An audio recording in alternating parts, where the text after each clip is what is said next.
Bir neçə müddət bundan əvvəl Gürcüstan prezidenti Real TV eksklüziv müsahibəsində belə bir fikir ifadə eləmişdi ki, İlham Əliyev bizim üçün nümunədir, biz onun timsalında bir çox şeyləri öyrənirik.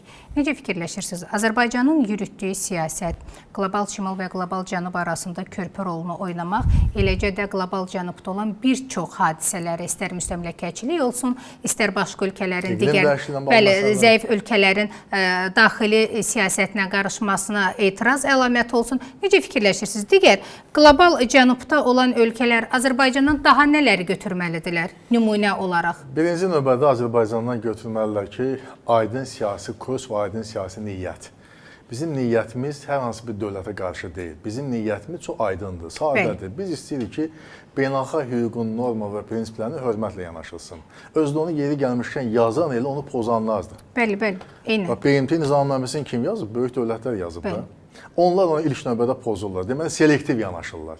BMT nizamnaməsinin 25-ci maddəsində aydın şəkildə yazıblar ki, BMT Təhlükəsizlik Şurasının qəbul etdiyi qətnamələrin icrası icbaridir, məcburidir. Bunu biz yazmamışıq ki, siz yazmışsınız. Və 93-cü ildə 4 qətnamə qəbul etmişdiniz bizim münaqişə ilə bağlı. Bəs onu niyə tətbiq eləmirdiniz? Başqa bir halda isə selektiv yanaşma, qərar heç qəbul etmədən onu icra edirlər. Bəzən də qərar qəbul edilir, məsələn, Liviya ilə bağlı, 2011-ci ildə. 2-3 saatdan sonra qətnamə icra edilməyə başladı, bombalanmağa başladı. Selektiv yanaşma. Və özlərinə sərf eləyənləri daha çox həyata keçirir. Yəni, bu baxımdan Azərbaycan sözün deyir, iradəsi var. İkinci Qarabağ müharibəsində bizə nə qədər təzyiqlər oldu? Müharibədən sonra nə qədər təzyiqlər oldu ki, siz bizi sanksiya ilə ABŞ-da hədələdilər, Biden administrasiyası. Ki, biz Qarabağdan erməniləri qarşı etnik təmizləmə həyata keçirmişik. Güya biz Qarabağ işğal eləmişik. Siz absurd, nonsens deyirlər də özləri buna. Bu reallıqların üzrə qalmışdıq. Və hətta iş oraya gəlib çatıb ki, bəzən bu həm gülməlidir, həm də ki, elə mənası olan bir məsələdir. Fransa kimi BMT Təhlükəsizlik Şurasının daimi üzvlərindən biri. 1960-cı ildə nüvə dövləti. Avropa İttifaqının siyasi mərkəzi, onun Xarici İşlər Naziri deyir ki, Azərbaycan dövləti, onun prezidenti bizim daxili işlərimizə qarışır.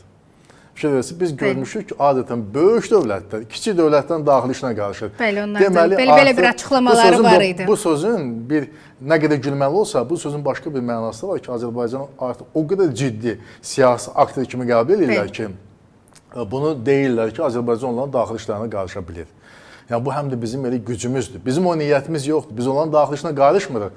Amma onların dilində, ifadəsində bu səslənirsə... Çünki özləri təbii ki, bir çox ölkələrin daxili işlərinə qarşılar və artıq buna bir adət edirlər. Amma eyni zamanda bizim bu gücümüzün göstəricisidir.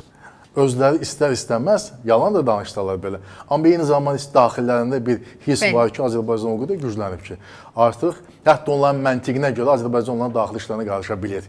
Bizim heç kimin daxili işinə qarışma niyyətimiz də yoxdur. Biz beynəlxalq hüququn keşiyində dayanan dövlətlərdən biriyik. Beynəlxalq hüququn bu günlər işləmədiyində fərqindəyik.